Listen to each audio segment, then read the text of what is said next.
Yang menghalalkan kepiting itu mengharamkan yuyu. Tahu yuyu? Yang kecil di sawah ya. Tak tanya, kenapa yuyu halal? Karena amfibi Gus, bisa hidup di dua alam. Memangnya kepiting enggak? Oh beda. Ternyata beda maksudnya. Eman Gus kalau haram. Eman kan kalau yuyu haram kan nggak ngefek kan, kecil. Ini mufti kok. Oh udah kadang halal, udah kadang makan selama ini. Iya selama ini udah kadang makan itu.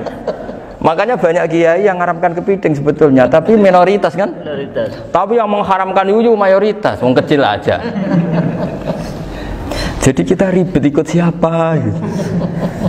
Kata siapa ahli fikih gak mikir untung rugi. Makanya saya ini bingung, jadi saya ini kan kiai ya, kiai betul. Susah kadang jadi kiai. Sebagian guru saya itu mengharamkan kepiting. Nah kalau kayak dolan di daerah Juwono Mas Nafis, daerah itu penghormatan tertinggi santri itu kalau nyugoi kiainya kepiting, karena itu makanan termahal.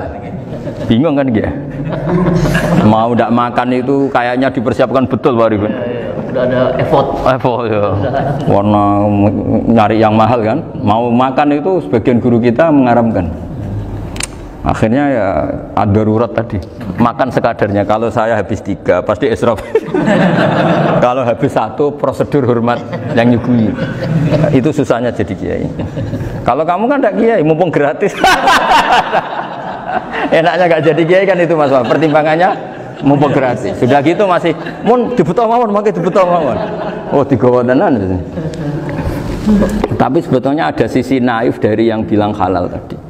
Ketika yang bilang halal, naif itu versinya, tapi ya nggak apa-apa, semoga dimaafkan Allah. Naifnya tadi, tapi saya tidak tapi itu masalah khilafiyah ya. Semoga yang mengatakan halal juga benar, karena punya perhitungan iman tadi. Tapi yang bilang halal itu tak tanya, yuyu itu halal apa haram? Lucunya jawab haram semua. Yuyu bahasa Indonesia nggak ada kayaknya. Nggak tahu juga saya apa. Yang penting paham tapi yuyu, yang kecil itu. Itu kalau diharamkan nggak ada yang protes ya? Nggak ada. Tapi kalau kepiting? Ini pakai model apa? Coba Pak Wafa, kalau alasannya amfibi, yuyu sama kepiting sama enggak? Kalau alasannya amfibi, hidup di 2 alam. Sama-sama. Kenapa kepiting jadi halal? Lebih bernilai. Ini juga mufti model baru. Mungkin muftinya menghalalkan gitu. Iya makanya itu. Kan jadi kayak tadi ayam jago tadi orangnya tak tanya akhirnya. Andekan yang kecelakaan itu ayam kecil. Kamu tanya saya enggak? Ya enggak, aku langsung tak buang. Kan langsung dibuang. Berhubung ayam besar. Eman kan. Tapi nurani aja sebetulnya protes. Nyembelih klekek. Kadang kan apa kejet itu sudah tunggu SOP dari Pak. Ya tapi apapun itu ini ilmu harus didengar ya supaya sampean tahu ya, ada hayat mustaqirroh, ada hayat mustamirroh, ada hayat ittiroriyah, paling enggak kita ngerti lah. Karena nanti di bab B ya nyun sewu di bab apa B itu ya nanti nggak sahnya karena apa? Tidak mutamawal. Misalnya saya punya utang sama Pak Arifin ayam jago, tak bayar dengan jago yang mengalami kehidupan sudah seperti itu kan tidak sah. Meskipun itu hidup tapi sudah tidak hayat yang mustamirah, tidak normal. Jadi ilmu itu apapun tidak cocok kita karena beda mazhab misalnya, tetap sebagai apa? Ilmu. Jadi jangan pernah anti ilmu meskipun kita tidak cocok. Dulu saya itu heran sama Abu Hanifah karena membolehkan merujuk wakaf. Wakaf itu kan nggak boleh ditarik kembali dalam mazhab Syafi'i dan hampir semua ulama bilang gitu. Tapi kalau kata Abu Hanifah, jika nazir yang nerima itu tidak sesuai rencana kita, keinginan kita, itu boleh narik kembali. Fa innal waqfa atiyatun makhdah, kata beliau. Wakaf itu ya pemberian normal saja. Suatu saat ada peristiwa gini Pak Arifin ya, ada orang kaya raya mewakafkan tanah itu senilai kalau nggak salah itu 60 miliar.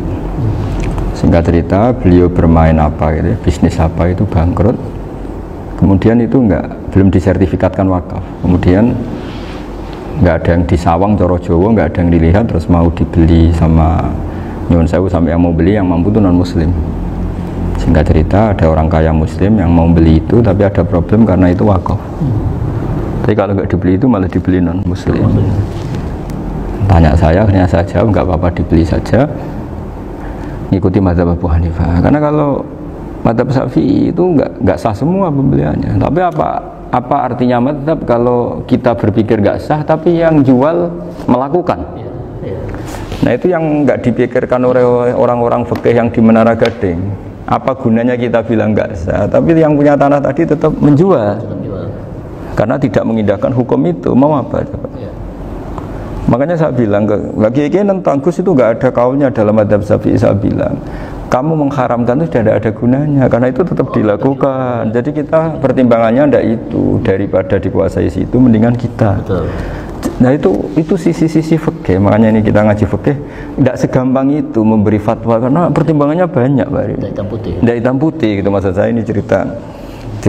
Jadi nanti kamu ngerti. Jadi mau apa coba? Itu kan ibarat gini.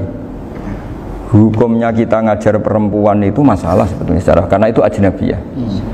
Tapi fikih mentoleransi li ajli ta'lim, karena untuk belajar enggak apa-apa. Kalau sudah jadi fakta itu ribet.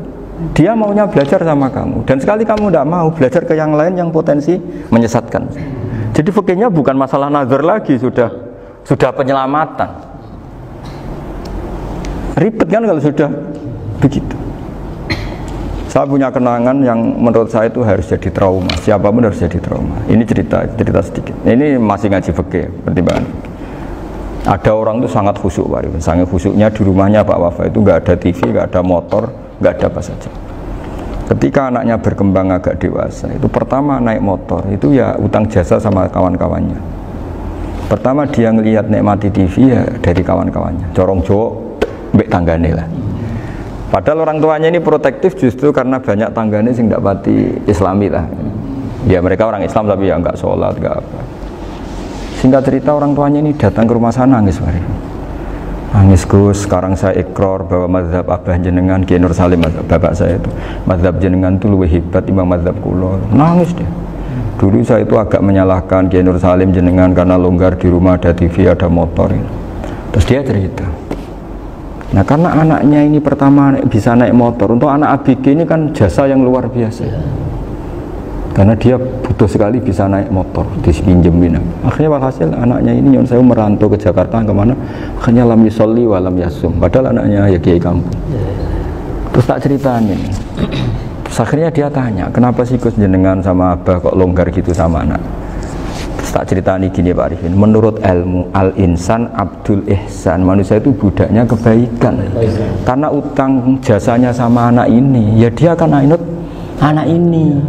Sementara kenangannya mbak jenengan mbok amui, tidak boleh. Dia baru ngakui, ya Gus saya itu nyun sewu hanya khusyuk tapi kurang ilmu. Tadi dia hanya berdasar khusyuk, bocah kok main delok TV, kan pikirannya hanya gitu. Ini cerita ilmu, saya bukan menjustifikasi manapun, ini kan cerita ilmu Pak Arifin ya. Jadi semuanya itu ada hitung-hitungannya. Coba kalau kita terlalu stakung be anak pertama naik motor jasanya orang nggak sholat ya, pertama roh TV jasanya orang nggak sholat. Coba terikatnya anak ini sama kita apa sama orang itu? Sama orang itu. Bayangkan kalau umur ABG, kalau umur sak pari pun Pak Wafa ini nafsu astagfirullah kan. Gue cok tuwa nome ya ora. Gaya tok, bareng tua udah khusus gue gaya tok. Aslinya namanya bodoh. Ya saya sama semua. Cuma saya kan lebih jujur dari biasa. Jadi orang itu harus ngitung gitu. Itu kenapa Mbah Mun tuh kiai alim alama. Setahu saya dalamnya ada TV. Putra-putra ini lihat TV. Meskipun kita tidak mungkiri negatifnya TV, kita nggak mungkiri Pak Arifin ya. Tapi tadi ketika anak-anak ABG itu pertama lihat TV jasanya Tonggoni. Kalau kebetulan tanggane wong soleh nggak masalah ya. Kalau enggak, itu nangis ke rumah saya itu ya. Nyesel dia. Tapi saya bilang gini, ini jenengan tiang soleh, mesti anak jenengan suatu saat kembali. Coba pola jenengan harus rubah. Ini hebatnya Nabi. Ketika Sayyidah Aisyah masih kecil, minta diperlihatkan li'bul habasyah. Itu ya diturutin kan masyhur itu. Kayak apa Nabi? Karena kalau nggak diturutin, pasti Sayyidah Aisyah akan ngidolakan mainan yang lain yang di luaran sana malah. Itu karena Nabi punya kearifan tadi. Jadi ini kan ilmu, lagi-lagi ilmu. Jadi yang semua itu harus dibaca dengan ilmu. Makanya kata Nabi, ad-dunya mal'unatun mal'unun fiha illa dzikrawah wa ma'alahu aw aliman aw muta'alliman. Karena dunia ini hanya bisa dibaca dengan ilmu. Yang diridai Allah maksud saya hanya bisa saya itu banyak kenal menteri, kenal pejabat, tapi saya tidak pernah melihat itu sebagai pejabat. Melihatnya itu orang yang ingin belajar agama. Karena sekali salah melihat, yang hidup itu tamaknya Pak Arifin. Yang hidup kan tamaknya. Saya kenal orang kaya kok melihat kaya, yang hidup itu tamaknya, ingin dapat ini, dapat. Tapi kalau melihat itu sebagai hamba Allah yang ingin belajar, insya Allah kita selamat dari tamak. Meskipun kita ya manusia tidak sempurna. Setidaknya ketika dia lomo atau tidak lomo, nyalami template apa tidak ngefek, karena kita melihat ini mau belajar. Tapi kalau kamu didorong tamak, katanya orang kaya ternyata nggak tahu haknya kiai, ribet kan? Ribet. Ya kalau kamu punya santri cantik ya lihat itu sebagai santri kamu. Jangan melihat ini mau nggak sama saya, kalau enggak ya wah ya ribet kalau gitu. Ini anak-anak muda harus dilatih ikhlas, bahaya ini santri-santri sampean kalau nggak dilatih ikhlas ini bahaya. Karena ini belum punya penggemar pejabat, paling ya anak-anak yang ya tadi ABG. Jadi lah Sarah kembali lagi Sarah itu membicarakan itu detail. Jadi ya makanya kenapa orang mati yang lahir langsung meninggal itu nggak wajib disolati. Alasannya di fikih ya lucu. Karena dikatakan sholat mayit, di mana-mana mayit itu sabakohu hayatun. Di mana-mana namanya mati itu terdahului oleh hidup. Nah ini nggak pernah hidup langsung mati. Jadi fikih itu ya kadang lucu. Ya gitu aja alasannya. Kamu nyolati apa? Mayit. Kenapa kok mayit? Jadi mayit itu namanya mayit. Orang mati. Orang mati. Orang mati artinya pernah hidup. Hidup. Nah itu Sarah. Jadi ketika matan hanya cerita wasiktu alladzi lam yastahila, nggak pernah nangis, kayak lam yusalla alaih. Sarah bilang mergo ora tahu urip. Kalau nggak pernah hidup berarti nggak bisa dikatakan mati. Kayak sampean miskin itu kan nggak bisa dikatakan bangkrut. Ya, ya miskin aja gitu loh. Kan gitu ya. Karena nggak pernah kaya. Kayak Mas Nafis nggak bisa dikatakan, oh itu Qurannya lupa gimana? Nggak pernah hafal. Jadi yang dikatakan lupa itu pernah hafal.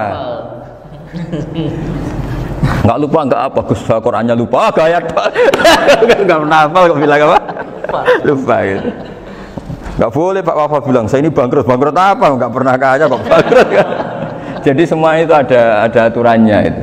Nah itu Sarah, lagi-lagi Sarah. Jadi kita kan banyak yang syarhun ala syarhin. Jadi kayak kitab takrib itu disarai Fathul Qorib. Jadi Fathul Qorib itu sudah Sarah.